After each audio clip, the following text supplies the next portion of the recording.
পেশিবুল হাত এসে তের কোমরটা এক ঝটকায় জড়িয়ে ধরলো। তে চিৎকার করতে চাইলো, কিন্তু জাঙ্কুক অন্য হাত দিয়ে তের মুখটা চেপে ধরে তাকে লাউ মাচার বাঁশের খুঁটির সাথে একদম পিষে দিল। এই বলেই জাঙ্কুক আর কোনো সুযোগ দিল না। সে নিজের একটা হাত তের খোলা চুলের ভেতর গলিয়ে দিয়ে তের মুখটা উপরে তুললো এবং তের নরম ঠোঁট দুটো নিজের ঠোঁটের মাঝে পুরে নিল। জাঙ্কুক দেখে এক নাগাড়ে কিস করতে থাকলো। তের পুরো শরীরটা এক নিমেষে অবশ হয়ে গেল। জাঙ্কুকের অতর্কিত গভীর কিসটা ছিল অনেক তৃষ্ণার্থ।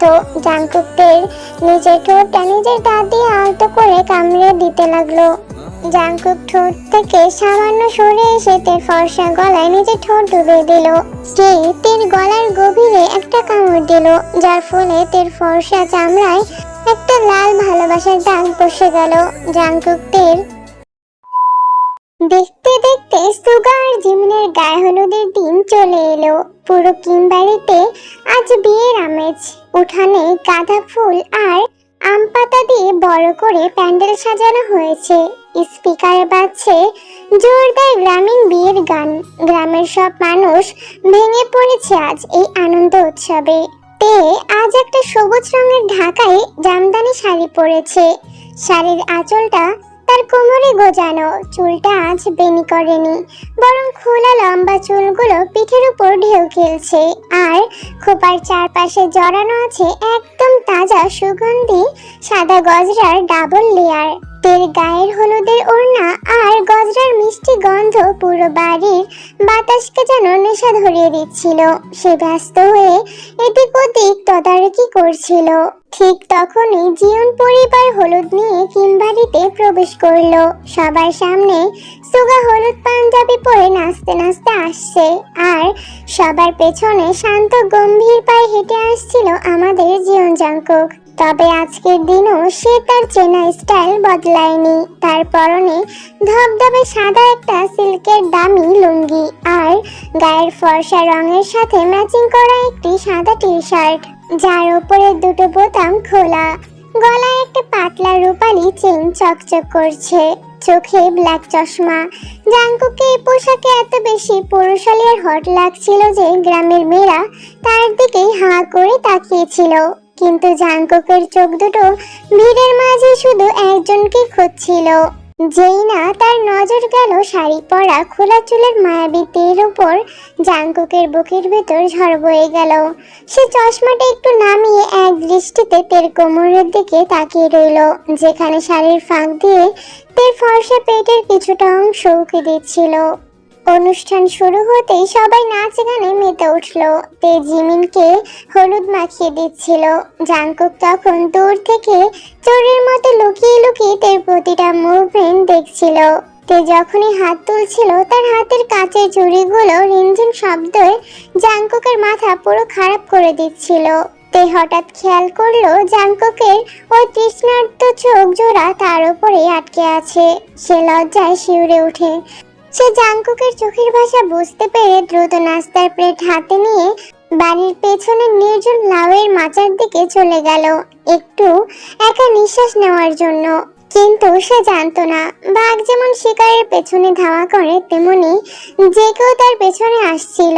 তে যেমনি লাউ মাচার ছায়া এসে দাঁড়িয়ে একটা দীর্ঘশ্বাস ফেললো, অমনি পেছন থেকে একজোড়া শক্ত পেশিবুল হাত এসে তের কোমরটা এক ঝটকায় জড়িয়ে ধরলো। তে চিৎকার করতে চাইলো, কিন্তু জাঙ্কুক অন্য হাত দিয়ে তের মুখটা চেপে ধরে তাকে লাউ মাচার বাঁশের খুঁটির সাথে একদম পিষে দিল। জাঙ্কুক তের কানের লতিতে নিজের উষ্ণ ঠোঁট ছুঁয়ে বলল, উফ সোনা, আজ শাড়িতে তোকে যা লাগছে না, আমার খামারের সব মুরগি বিক্রি করে দিল তোর এই রূপের দাম শোধ হবে না।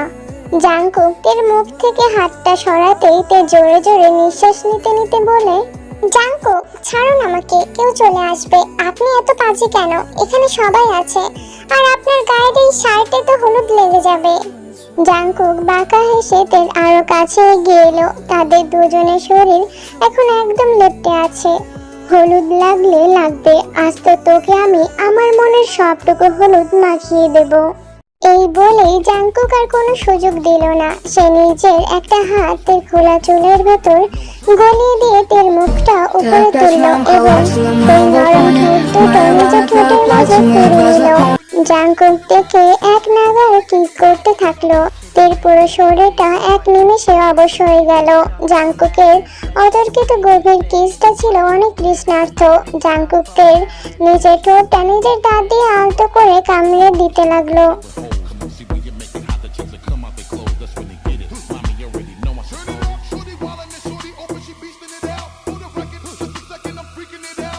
তের চুলে তীব্র সুবাস জাংকুকের অনুভূতি আরো বাড়িয়ে দিচ্ছে। তে প্রথমে জাংকুকের বুকে ধাক্কা দিল, পরক্ষণে সে নিজেও নিয়ন্ত্রণ হারিয়ে জাংকুকের শার্টের কলারটা শক্ত করে মুঠো করে ধরে ফেললো। জাংকুক ঠোঁট থেকে সামান্য সরে এসে তের ফর্সা গলায় নিজের ঠোঁট ডুবিয়ে দিল। সে তের গলার গভীরে একটা কামড় দিল, যার ফলে তের ফর্সা চামড়ায় একটা লাল ভালোবাসার দাগ বসে গেল। এক পর্যায়ে জাংকুক তের বুকে হাত দিতে গিয়েও সরিয়ে আনলো। তের গলায় নিজের দাঁত দিয়ে চিহ্ন দিতে শুরু করলো।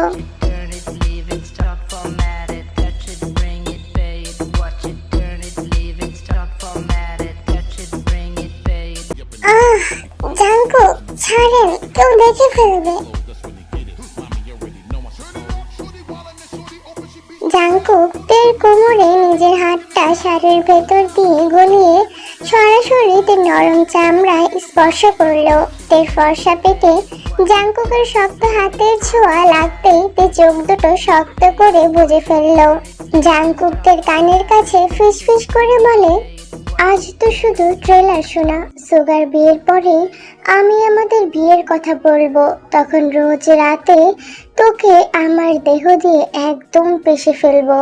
ঠিক তখনই উঠান থেকে সুগার গলার আওয়াজ এলো, ভাইয়া কই গেলে তুমি? নাচের গ্রুপ রেডি। আওয়াজ শুনে তে ধরফর করে জাংকুকের বুক থেকে সরে এলো। তার ঠোঁট দুটো তখন ফুলে লাল হয়ে আছে, আর গলায় জাংকুকের দেওয়া ভালোবাসার স্পষ্ট দাগ। তে দ্রুত শাড়ির আঁচল দিয়ে নিজের গলাটা ঢেকে ফেললো। জাংকুক নিজের ঠোঁটের লালাটা বুড়ো আঙ্গুল দিয়ে মুছে তের দিকে তাকিয়ে একটা চোখ টিপলো। জাংকুক নিজের সাদা লুঙ্গিটা একটু ঠিক করে গম্ভীর ভাব নিয়ে উঠোনের দিকে হেঁটে চলে গেল। আর তে ওখানেই লাউ মাচার নিচে দাঁড়িয়ে নিজের কাঁপতে থাকা ঠোঁটে হাত দিয়ে দাঁড়িয়ে রইল। কি হলো তার সাথে? গায়ে হলুদের পর আজ রাতে মিনসুগা আর কিম জিমিনের ধুমধাম করে বিয়ে। পুরো কিম বাড়িটা আজ লাল নীল মরিচ বাতিতে ঝলমল করছে। চারদিকে সানাইয়ের সুর আর অতিথিদের কোলাহল। বরযাত্রী নিয়ে জীবন পরিবার যথাসময়ে এসে হাজির হলো। সুগা আজ শেরওয়ানি পরে একদম রাজপুত্রের মতো গম্ভীর ভাব নিয়ে বসে আছে। কিন্তু সবার চোখ আটকে গেল আমাদের জিয়ন জাংকুকের ওপর। পরনে তার একটা ধবধবে সাদা রেশমি সুতার দামি কেরালো লুঙ্গি, আর গায়ে তার সেই সিগনেচার স্টাইলের ফর্সা শরীরে সাথে মিশে যাওয়া কড়া ইস্ত্রি করা সাদা শার্ট। তবে আজকের শার্টের ওপর 3টা বোতামই খোলা, যার ফলে তার চওড়া পুরুষালী বুকের লোমশ অংশটা উঠিয়ে দিচ্ছে। চোখে দামি কালো চশমা আর হাতে একটি ঘড়ি। সে বিয়ে বাড়ির গেটের সামনে আসতেই পাড়ার মেয়েরা বর ফেলে জেকেকে দেখার জন্য হুড়োহুড়ি শুরু করে দিল। কিন্তু জাংকুকের চশমার আড়ালের চোখ জোড়া কিন্তু অন্য কোথাও মগ্ন ছিল। গেটের এক কোণায় দাঁড়িয়ে থাকা তের উপর গিয়ে তার দৃষ্টি থমকে গেল।